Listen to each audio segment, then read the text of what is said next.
പ്രിയമുള്ളവരെ, Aluva merchants youth വിങ്ങിലൂടെ സംഘടനാ പ്രവർത്തനങ്ങളിലെത്തി പിന്നീട് പടിപടിയായി യൂത്ത് വിങ് യൂണിറ്റ് പ്രസിഡന്റായും പിന്നീട് പ്രസിഡന്റായും തിരഞ്ഞെടുക്കപ്പെട്ടു. പിന്നീട് എറണാകുളം ജില്ലയുടെ യൂത്ത് ജനറൽ സെക്രട്ടറിയായി, സംസ്ഥാന സെക്രട്ടറി എന്നീ നിലകളിൽ പ്രവർത്തിച്ചു. നിലവിൽ യൂത്ത് സംസ്ഥാന വൈസ് പ്രസിഡന്റായും ഏകദേശം 1500 അംഗങ്ങളുള്ള ആലുവ യൂണിറ്റ് ജനറൽ സെക്രട്ടറിയായും പ്രവർത്തിക്കുന്നു.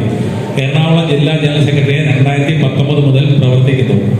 അതും കേരളത്തിലെ ഏറ്റവും പ്രായം കുറഞ്ഞ ജില്ലാ ജനറൽ സെക്രട്ടറിയാണ് ഈ പ്രമുഖ വ്യക്തി. ഇപ്പോൾ നമ്മുടെ സംസ്ഥാന സെക്രട്ടറിയുടെ അംഗവും ആണ്. നിയമബിരുദധാരിയായ ഇദ്ദേഹം അഭിഭാഷകനായി പ്രവർത്തിക്കുന്നു. സബ് ജഡ്ജ് ലീന റിയാസ് ആണ്. ഭാര്യയും സ്നേഹനിധിയായ 3 മക്കളും അടങ്ങുന്നതാണ് ഇദ്ദേഹത്തിന്റെ കുടുംബം. ആലുവയിൽ സോണ ട്രാവൽസ് എന്ന അന്തർ സംസ്ഥാന ബസ് സർവീസ് കമ്പനി റെസ്റ്റോറന്റ് നടത്തി വന്നു. വളരെ സ്നേഹത്തോടുകൂടിയും അഭിമാനത്തോടുകൂടിയും നമ്മുടെ ഈ പ്രോഗ്രാം ഉദ്ഘാടനത്തിന് ക്ഷണിച്ചുകൊള്ളുന്നു ശ്രീ അഡ്വക്കേറ്റ് AJ റിയാസ്.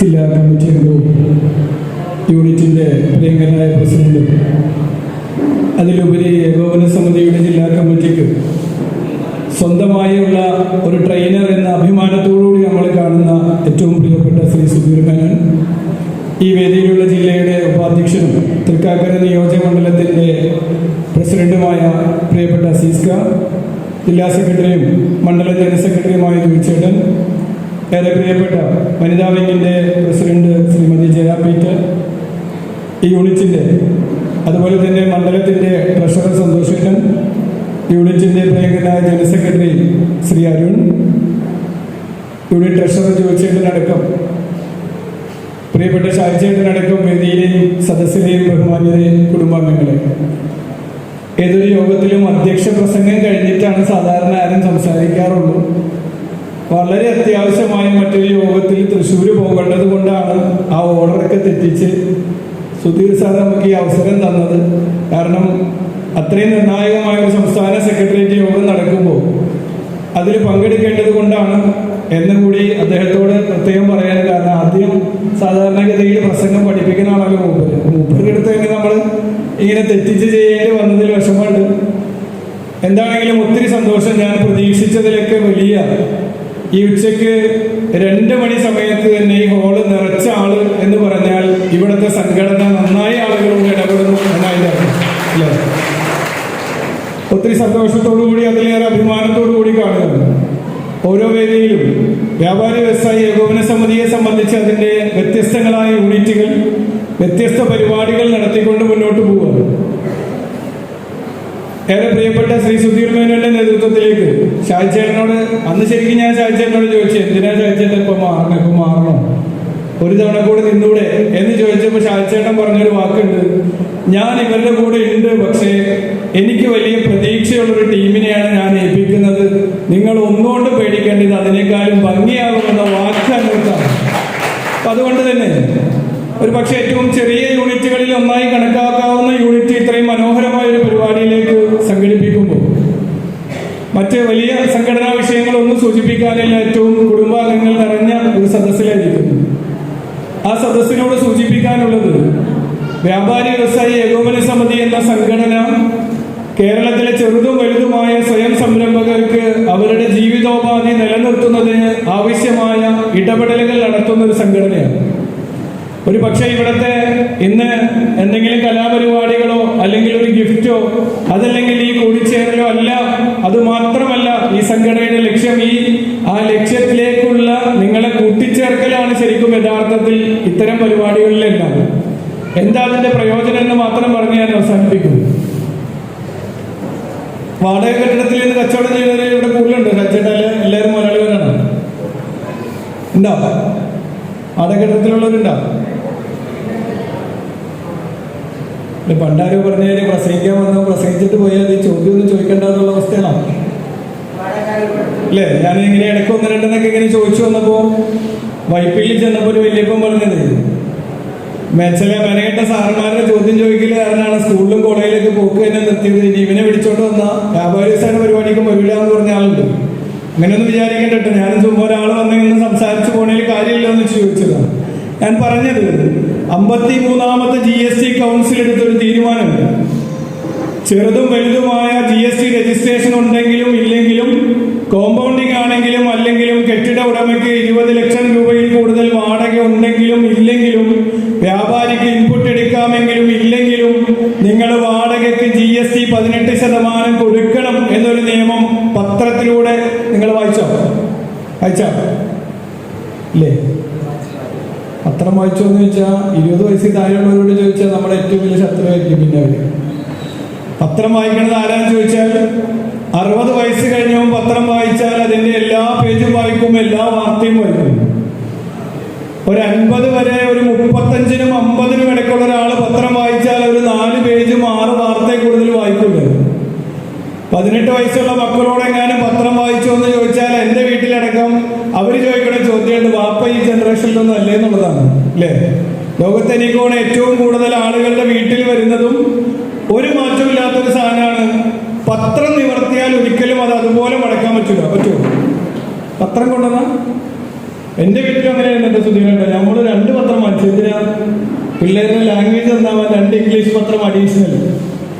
പക്ഷെ ഒരു ദിവസം ആക്രിക്കാരൻ വന്ന് തൂക്കിക്കൊണ്ടുപോകണം കണ്ടപ്പോൾ എനിക്ക് മനസ്സിലായത് നന്നായിട്ട് ഇവിടെ വായിക്കേണ്ടത്. കാരണം അത് ഒരെണ്ണം പോലും നിവർത്തിയിട്ടില്ല. അന്ന് നമ്മൾ പറഞ്ഞു ഇനി ഈ പണി നമുക്ക് വേണ്ട എന്നുള്ളത് അവസാനിപ്പിച്ചേക്കുന്നതാണ്. കാരണം അതാണ് പത്രത്തിന്റെ അവസ്ഥ. ഞാൻ ചോദിച്ചത്, വാടകയ്ക്ക് GST അടക്കണമെന്ന് നിങ്ങൾ വായിച്ചില്ലേ? വായിച്ചാ? ഇത്തവണ വാടക കൊടുത്തപ്പോ ഇൻപുട്ട് എടുക്കാത്ത എത്ര പേര് GST അടച്ചിട്ടുണ്ടാവും? ആരെങ്കിലും കൊടുത്താ? എന്താ കൊടുക്കാനത്? ആരെങ്കിലും നമ്മളോടുള്ള സ്നേഹം കൊണ്ട് GST വേണ്ടെന്ന് പറഞ്ഞാണോ? ആണാ? കുഴപ്പമായി തോന്നുന്നില്ലേ? ആണാ? നമ്മള് അവിടെയാണ് എന്തിനാണ് ഈ കൂട്ടായ്മ എന്നുള്ള ചോദ്യത്തിന് മറുപടി.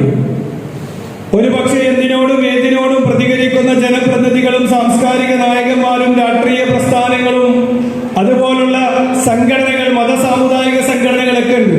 പക്ഷേ ഒരു മാസത്തെ വാടക എടുക്കാൻ പറ്റാത്ത വ്യാപാരിക്ക് 1 വർഷം കൂടുമ്പോൾ അവന്റെ 1.5 മാസത്തെ വാടക കൂടുതൽ അടക്കണം എന്നൊരു നിയമം ഈ നാട്ടിൽ പാസ്സായിട്ട് അവരാരും ഒരു അക്ഷരം വേണ്ടിയില്ല. അഭിമാനത്തോടെ പറയുന്നു, കേരള വ്യാപാരി വ്യവസായി ഏകോപന സമിതിയാണ് അതിനെതിരായി ആദ്യമായി ഒരു ശബ്ദം ഉയർത്തുന്നത്. നിങ്ങളുടെ റിപ്പോർട്ടിൽ ഉണ്ടാകുമെന്ന് ഞാൻ പ്രതീക്ഷിക്കുന്നു.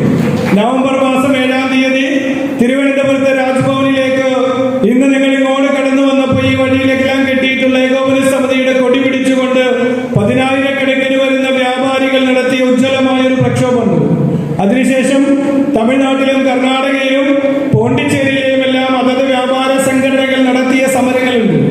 അതിനുശേഷം ഇന്ത്യയിലെ 28 ധനമന്ത്രിമാർക്കും സംസ്ഥാന ധനമന്ത്രിമാർക്കും ഇന്ത്യൻ പ്രധാനമന്ത്രിക്കും ഇന്ത്യൻ ധനകാര്യമന്ത്രിക്കും വരെ നിവേദനങ്ങൾ കൊടുത്തുകൊണ്ട് നിങ്ങൾ അറിയാതെ നിങ്ങൾക്ക് വേണ്ടി നടത്തിയ സമരത്തിന്റെ ഭാഗമായി 54-ാമത്തെ GST കൗൺസിൽ തീരുമാനിച്ചത് ഇൻപുട്ട് എടുക്കാൻ കഴിയാത്ത ഒരു വ്യാപാരിയും GSTക്ക് വാടകയ്ക്ക് GST അടക്കണ്ട എന്ന അഭിമാനകരമായ ഉത്തരവ് മേടിച്ചിട്ട ഈ പൊതുയോഗത്തിലേക്ക് സംഘടന നിങ്ങളെ ക്ഷണിച്ചത്.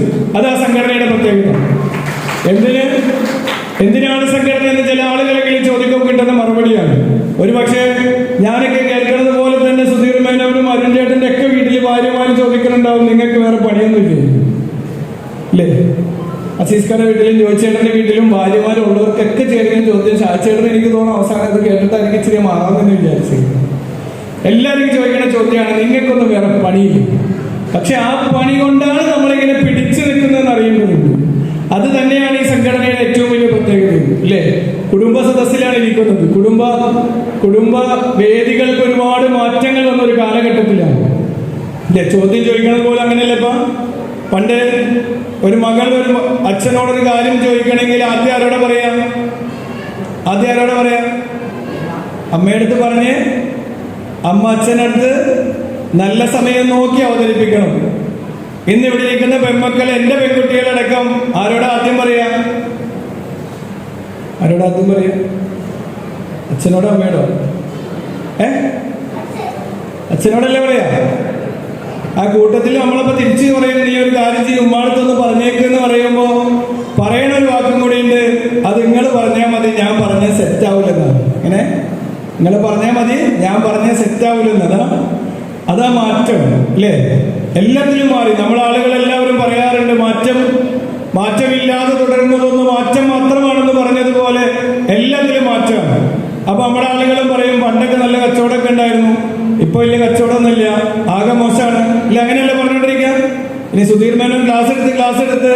ആത്മവിശ്വാസം വർദ്ധിപ്പിക്കാൻ ഒരിക്കലും നിങ്ങൾ അങ്ങനെ പറയരുതെന്ന് പറഞ്ഞു മാറുമെന്ന് എനിക്ക് അറിഞ്ഞൂടാ. ഇല്ല, അങ്ങനെയില്ലേ? രാവിലെ ഉച്ചയ്ക്കും വൈകിട്ടും ഒരാവശ്യമില്ലെങ്കിലും കാണണം വന്നിട്ട് നമ്മളോട് ചോദിക്കും കച്ചവടമൊക്കെ എങ്ങനെയുണ്ട്. നമ്മളപ്പം തന്നെ ഗുണമൊന്നുമില്ല, അങ്ങനെ വലിയ ഗുണമൊന്നുമില്ല. രാവിലെ മുതൽ വൈകുന്നേരം വരെ പറഞ്ഞ് ഷട്ടർ അടക്കണ നേരെ ആകുമ്പോഴേക്കും നമുക്കെന്ത് ഉറപ്പാവും? വലിയ ഗുണമൊന്നുമില്ല അല്ലേ? നേരെ മറിച്ച് ചോദിക്കുന്ന ഒരാളോട് ഇപ്പൊ വലിയ കുഴപ്പമൊന്നുമില്ല, ദൈവം സഹായിച്ച് വലിയ കുഴപ്പമൊന്നുമില്ല എന്ന് വിശ്വാസിക്ക് പറയാം. അല്ലാത്തവൻ ഇപ്പൊ വലിയ കുഴപ്പമില്ലാതെ പോകുന്നു എന്ന് 10 പേരോട് പറഞ്ഞാൽ നിങ്ങളുടെ മനസ്സിന് വൈകുന്നേരം ഉറപ്പാവും എന്ത് ഇപ്പൊ വലിയ കുഴപ്പമൊന്നുമില്ലെന്നാണ്. ആത്മവിശ്വാസമുള്ളവൻ കച്ചവടം ചെയ്താലാണോ, ആത്മവിശ്വാസം ഇല്ലാത്തവൻ കച്ചവടം ചെയ്താലാണോ കച്ചവടം ഉണ്ടാവുക? കുഴപ്പമില്ല. കോഴിക്കോട് പോയി പ്രസംഗിച്ച കാര്യമായി. കോഴിക്കോട് എന്നിട്ട് 20 മിനിറ്റ് കഴിഞ്ഞിട്ടും ഒരു അനക്കില്ല. അവസാനം ഞാൻ അവരോട് ചോദിച്ചു, ഞാൻ പറയണത് പോലെ നിങ്ങൾക്ക് മനസ്സിലാക്കണ്ടോ എന്ന് ചോദിച്ചപ്പോൾ ഒരാൾ പറഞ്ഞു നമുക്ക് അത്ര അങ്ങോട്ട് തിരിയണില്ല എന്നാണ് പറഞ്ഞത്. കാരണം നമ്മളെ ഭാഷ അവരുടെ ഭാഷ സെറ്റാവില്ല എന്ന് പറഞ്ഞ മാതിരി അല്ലേ? അങ്ങനെയല്ല കുഴപ്പമുണ്ടോ പൊന്നുരുന്നില്ലേ? പിന്നെ ഏറ്റവും വലിയ കുഴപ്പം എന്താണെന്ന് വെച്ചാൽ നല്ല ചോറും ബീഫും ഒക്കെ കഴിച്ച് പ്രസംഗം കേൾക്കാന്ന് പറഞ്ഞ ഒരു എന്താ പറയുക, ഒരു വിധിയാണല്ലേ? ഒരാളോട് പ്രസംഗിക്കാൻ എപ്പോഴാണ് പറ്റാത്തതെന്ന് ചോദിച്ചാൽ, ക്ലാസ് കേൾക്കാനും പ്രസംഗം കേൾക്കാനും പറ്റാത്ത സമയം ഏതെന്ന് ചോദിച്ചാൽ ഒറ്റ മറുപടിയായിരിക്കും ചോറ് മുതൽ ചായ വരെയുള്ള സമയം എന്നാണ് അല്ലേ? കണക്ക് അധ്യാപകർ പോലും അവരുടെ ഹെഡ്മാസ്റ്ററോട് പറയത്തത് ദൈവത്തെ ഓർത്ത് ഉച്ച കഴിഞ്ഞ് കണക്ക് തരരുത്, കാരണം പിള്ളേരിരുന്ന് ഉറങ്ങണത് കാണുമ്പോൾ എനിക്ക് ദേഷ്യം വരും, പിള്ളേർക്കൊന്നും ഒട്ടും മനസ്സിലാവില്ല എന്നാണ് ഇല്ല, അങ്ങനെയല്ലേ? അതുകൊണ്ട് ഒരുപാട് നിങ്ങളെ മുഷിപ്പിക്കാൻ നിൽക്കുന്നില്ല.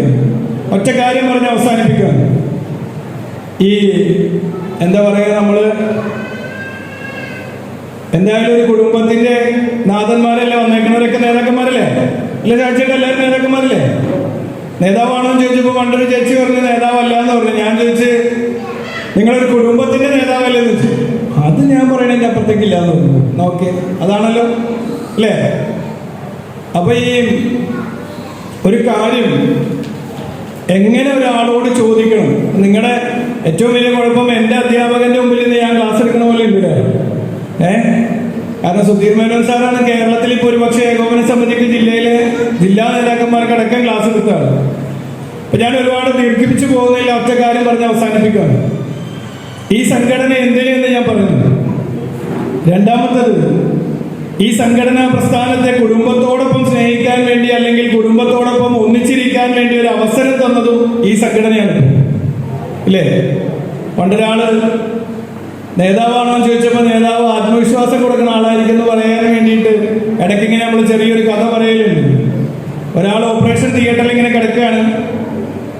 അപ്പൊ ആ ഡോക്ടറോട് ഇയാൾ വന്നപ്പോൾ മുതൽ പറയണ ഒറ്റ വാക്കുള്ളൂ, ഡോക്ടറെ എനിക്ക് ആകെ ടെൻഷനാണ്, ഈ ഓപ്പറേഷൻ കഴിയുമ്പോൾ എന്താവും അറിഞ്ഞൂടാ.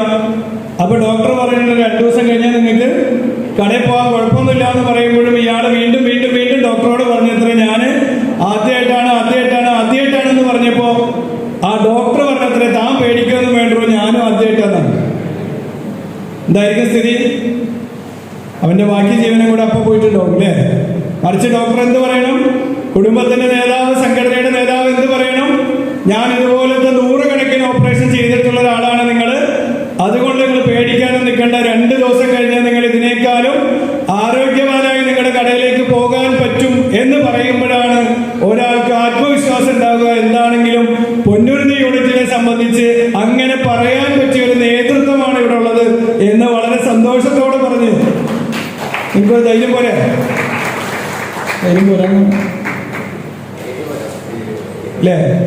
നമ്മള് ഒരാളോട് എന്ത് പറയുമ്പോഴേ നമുക്ക് ആവശ്യമുള്ള മറുപടി കിട്ടണ പോലെ ചോദിക്കണമെന്നാണ്. ഈ 2 മതപുരോഹിതന്മാർ തമ്മിലൊരു തർക്കത്തിൽ ഏർപ്പെടുക. മതപുരോഹിതന്മാരെന്ന് പറഞ്ഞാൽ 2 അച്ഛന്മാർ നിൽക്കുക. നമ്മുടെ മാതിരി മറ്റേ വിവരമില്ലാത്ത ആളുകളല്ല. 2 അച്ഛന്മാരെന്ന് പറയുമ്പോൾ അവർ വർഷങ്ങൾ പഠിച്ച് അതിന്റെ എല്ലാ മെയ്വഴക്കവും അതിന്റെ വിദ്യാഭ്യാസവും അറിവുമുള്ള 2 ആളുകൾ തമ്മിൽ ചെറിയൊരു കാര്യത്തിലൊരു തർക്കം എത്രയേ ഉള്ളൂ? പ്രാർത്ഥിക്കുമ്പോൾ സിഗരറ്റ് വലിക്കാവോ എന്നുള്ളതാണ് ചോദ്യം. പാടുണ്ടോ ഇല്ലേ? എന്താ അഭിപ്രായം? പാടില്ല. പാടുണ്ടെന്ന് അഭിപ്രായമുള്ള ആരെങ്കിലും ഉണ്ടോ? ഇല്ലേ? സിഗരറ്റ് വലിക്കാനേ പാടില്ല എന്നുള്ള അഭിപ്രായമാണ്. സിഗരറ്റ് കച്ചവടം ചെയ്യുന്ന കച്ചവടക്കാർ ഒരുപാടുണ്ടാവും, അതുകൊണ്ട് ഞാൻ അഭിപ്രായം പറയുന്നു. അപ്പൊ നമ്മുടെ ഒരച്ഛൻ പറഞ്ഞത് ഇപ്പൊ നിങ്ങൾ പറഞ്ഞ ഏറ്റവും എളുപ്പമുള്ള മറുപടി ഒരു കാരണവശാലും പാടില്ല. രണ്ടാമത്തെ ആള് പറഞ്ഞത് പറ്റൂ. അപ്പൊ ഇവര് തമ്മിൽ തർക്കമായി കഴിഞ്ഞപ്പോ അതിനേക്കാളും വിവരമുള്ള ആളോട് ചോദിക്കണമല്ലോ. അപ്പൊ അവര് പറഞ്ഞ നമുക്കൊരു കാര്യം ചെയ്യാം, പിതാവിനോട് ചോദിക്കാം, പോപ്പിനോട് ചോദിച്ചൊരു തീരുമാനത്തിലെത്താം. ആദ്യം ചെന്ന് ചോദിച്ചപ്പോ പോപ്പും പറഞ്ഞ് അങ്ങനെ ചെയ്യാൻ പാടില്ല. അപ്പൊ ഒരച്ഛന് സന്തോഷമായി, മറ്റേ അച്ഛൻ തലകുനിച്ച് നിൽക്കുകയാണ്. അങ്ങനെയാണല്ലോ, ജയിക്കുന്നവൻ എപ്പോഴും വലിയ സന്തോഷത്തോടെ നിൽക്കുന്നതാണ്. അപ്പൊ അയാൾ പറഞ്ഞ് ഞാൻ എപ്പോഴേ പറഞ്ഞില്ലേ നിന്റെ വാദം പറയണമെന്ന് പറഞ്ഞപ്പോ ഈ പുരോഹിതൻ പറഞ്ഞത്രേ 10 ദിവസം കഴിഞ്ഞ് നമുക്ക് ഒന്നുകൂടെ പിതാവിനെ വന്ന് കാണാൻ, എന്നിട്ട് നമുക്ക് ഇത് ചോദിക്കാം. ഇങ്ങനെ അവര് തിരിച്ചു പോകും. 9ാമത്തെ ദിവസം അച്ഛൻ മറ്റേ അച്ഛനെ തോണ്ടി വിളിച്ച് നമുക്ക് പോകണ്ടേ നാളെ, എന്തിന്? അല്ല, അന്നത്തെ കാര്യം ചോദിക്കണ്ടേ, അങ്ങനെയാണല്ലോ, ഒന്ന് ഉറപ്പിക്കണല്ലോ നമ്മൾ വിജയിച്ചു. അങ്ങനെ അദ്ദേഹത്തിന്റെ അടുത്ത് ചെന്ന് നിൽക്കുമ്പോ എന്താ നിങ്ങൾ വീണ്ടും വന്നത്? ഒരു തർക്കമുണ്ട് പിതാവേ, അല്ലെങ്കിൽ ഒരു ഒപ്പീനിയൻ ചോദിക്കാൻ വേണ്ടി വന്നതാണ്. ഉടനെ അദ്ദേഹം ചോദിച്ച ചോദ്യം ഇതാണ്: ഒരാൾ സിഗരറ്റ് വലിച്ചുകൊണ്ട് നിൽക്കുമ്പോൾ അദ്ദേഹത്തിന് പെട്ടെന്ന് ദൈവത്തോട് പ്രാർത്ഥിക്കണമെന്ന് തോന്നി, പ്രാർത്ഥിക്കുന്നതിൽ തെറ്റുണ്ടോ? അപ്പൊ പിതാവ് പറഞ്ഞ മറുപടി എന്താ അറിയോ? ദൈവത്തോട് പ്രാർത്ഥിക്കാൻ അങ്ങനെ പ്രത്യേക സമയം നോക്കണ്ട, എപ്പോഴേലും പ്രാർത്ഥിക്കാന്ന്. ഇങ്ങനെ ഇത് രണ്ടും തമ്മിൽ എന്തെങ്കിലും വ്യത്യാസം ഉണ്ടോ? ഉണ്ടോ ഇല്ലേ? ഇത് രണ്ടും തമ്മിൽ എന്തെങ്കിലും വ്യത്യാസം ഉണ്ടോ? രണ്ട് പറഞ്ഞ സാധനം ഒന്ന് തന്നെയാണ്, പക്ഷെ ചോദിച്ച രീതി ചെറിയ മാറ്റമുണ്ട്, അല്ലേ? ഇപ്പൊ ഞാൻ പറഞ്ഞ എന്താന്ന് മനസ്സിലായി കാണുമല്ലോ. കാര്യം നടക്കണമെങ്കിൽ എങ്ങനെ, എപ്പോ ചോദിക്കണം, എങ്ങനെ ചോദിക്കണം എന്ന് പഠിച്ചാൽ അത് രണ്ടും നടക്കും എന്ന് മാത്രമാണ് പറഞ്ഞത്. എന്താണെങ്കിലും കക്ഷിയുടെയും രാഷ്ട്രീയത്തിന്റെയും ജാതിയുടെയും ഒന്നും അതിർവരമ്പില്ലാതെ കഴിഞ്ഞ 4 പതിറ്റാണ്ട് കാലം ഈ സംഘടന കേരളത്തിലെ വ്യാപാരികൾക്ക് വേണ്ടിയാണ് നിന്നത്. ഇന്നും ആ സംഘടനാ പ്രസ്ഥാനം എടുക്കുന്ന തീരുമാനങ്ങളോടൊപ്പം പൊന്നുരുന്ന യൂണിറ്റും ഉണ്ടാകണമെന്ന് മാത്രം പറഞ്ഞ് ഔപചാരികതയുടെ പേരിൽ യോഗം ഉദ്ഘാടനം ചെയ്തതായി അറിയിച്ച് ഞാൻ എന്റെ വാക്കുകൾ പ്രസംഗിക്കും.